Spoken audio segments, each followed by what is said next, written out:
Hi there, students. In this video I want to look at the words chunk, lump, hunk and slab. Okay, these are all words for solid pieces of something.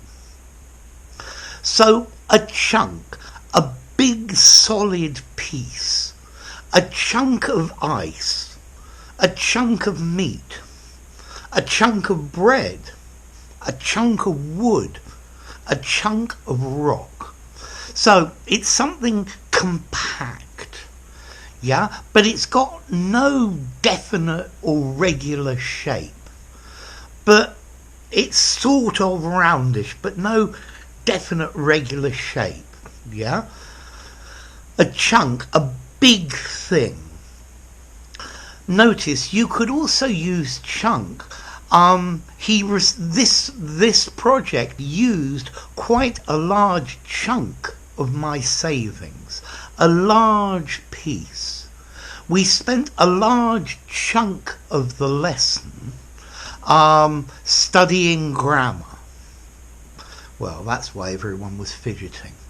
Okay, so a chunk, a large piece. A lump. So, a lump of coal, a lump of sugar. Notice this is actually a sugar cube, so it does have a definite regular shape. Or maybe you have a lump in your skin, you can feel something solid, and then maybe you should go to see the doctor. Or a sauce could be lumpy. It could have solid bits in it, lumps, compact masses. But a lump, again, a big solid piece, but no definite regular shape. You can also talk about a lump sum of money, one single payment.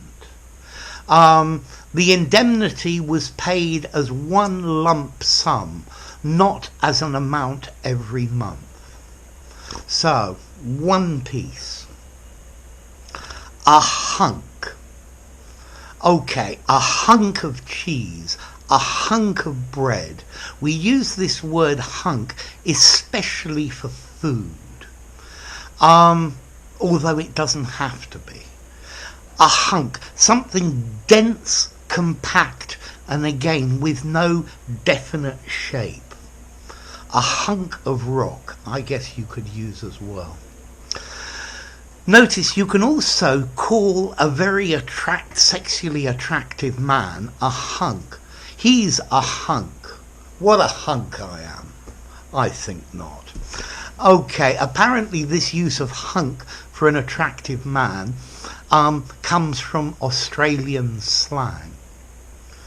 And then finally, a slab. A slab is something thick and flat. Yeah? All of the others, a chunk, it's sort of rounded but not regular. A lump, rounded but not regular. A hunk. But a slab is flat. A slab of ice. Or you could have a paving slab. Your patio is possibly covered with concrete paving slabs, or even slabs of stone, big, flat, thick slices. You could have a slab of chocolate. You'd break a square of chocolate off the slab, flat, thick and solid. A slab of cheese, a thick slice of cheese. Okay, so, slab. Now the next question, how formal are these? I think these are all pretty informal. I think I'd probably give them all 4s or something like that. A chunk, definitely in an informal conversation. Lump, informal. A hunk, informal. A slab. Slab is probably slightly less informal, but it's very similar to the others. I don't think I would use chunk, lump or hunk in something semi-formal or very formal. Although a slab of stone or a paving slab, this you could use in something formal and something even very formal. Yeah? So, what about the origins? Well, let's see. Chuck. Apparently chuck is related to the thing that you use to attach your drill, the machine, to the bit that actually cuts. Yeah? And it's a chunk of metal. Apparently lump is related to the Dutch word, or the Dutch word lomp, which means a rag, or the German word lumpen, a rag. I'm not quite certain how that's related though. And then hunk, there's a Flemish word hunker, a piece of food, and that's very clear. Slab may be related to Norse, slippered, so a smooth, flat piece of wood. Here we've got the flat and thin. I get the feeling that this is on a ship, a place that is particularly slippery. So, a piece, more formally, a piece of, and a slab, a flat piece of. Yeah?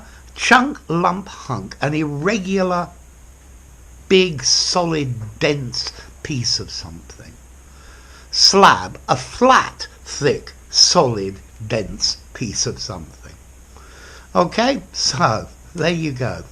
If you enjoyed the video, give it a rating, subscribe to my channel, and I'll see you soon. Bye for now. Slab, hunk, lump, and